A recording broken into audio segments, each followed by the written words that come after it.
জলের নাম তো আবার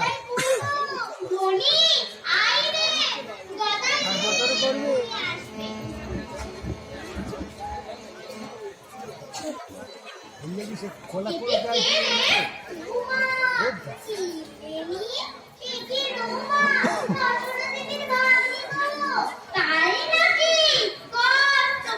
হয়েছে অনেকদিন পর এলি না মা। 4 বছর হলো আর খোদাইকে দেখতে এসেছি। খোদাইয়ের মুখে ভাতের সময় চেয়েছিল, তারপর আর এসতে পারিনি। বলি খোদাইকে বড় দেখতে ইচ্ছে হয়, তা বড় সংসার করেছি। কিছুই না আশা হয় না দিদি। আহা তাই তো না।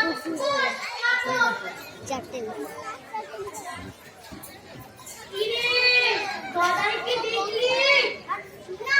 গদাই কোথায়? শুভর মানিক বাড়িতে বাড়ি নিয়ে গেছে। মানিক রাজার বাড়ি সে তো আর তোরা পেরাই তো নিয়ে যায়। মানিক বাড়ির ভাই রাম জয় সে বিরামকে বলেছে, দাদা তোমার গদাই সামান্য ছেলে নয়, ও হলো দেবাংশী ছেলে। আমি তো কিছু বুঝি না। ওরা খুব ভালোবাসে, সকাল করে লোক পাঠিয়ে নিয়ে যায়, সারাদিন থাকে। সারাদিন তোমার ছেলে থাকতে পারে? আমার কাছে থাকে কতক্ষণ। সকলের ঘরে ঘরে তোর দিন কাটে। ছেলে পুরো সবাই গদাই বলতে আসে। সত্যি রে, ছেলে তো অনেক দেখি, কিন্তু অবশ্যই দেখি না। তুমি বড় ভাগ্যবতী বোঠান।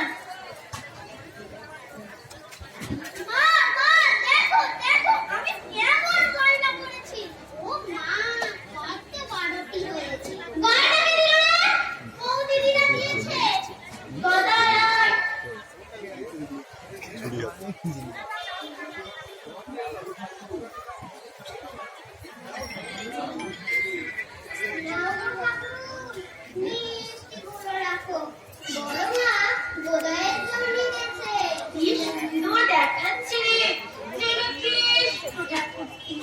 আবার কেমন হলুদ রঙের কাপড়খানি পড়েছে গো।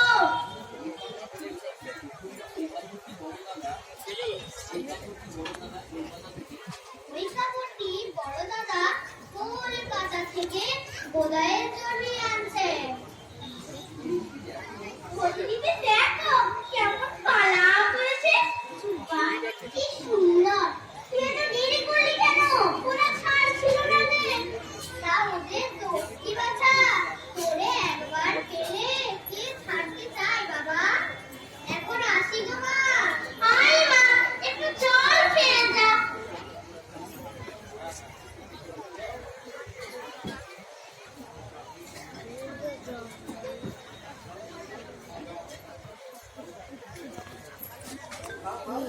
গদাই আর খাস নি এখন? না, এখনই খাবো।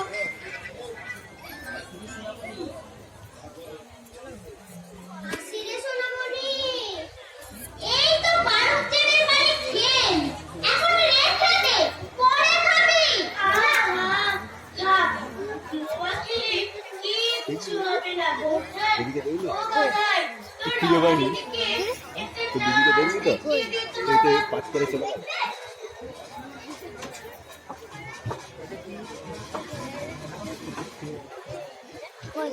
হয়েছে, আর নাচিসনি, এবার থাম। হ্যারি কোথায়? তোকে সময় সময় ঠাকুর মনে হয় কেন বল দেখি? সত্যি ঠাকুর মনে হয়। তুমি কি জানো না? ঠাকুর তো ওইখানে থাকে। সেই তুই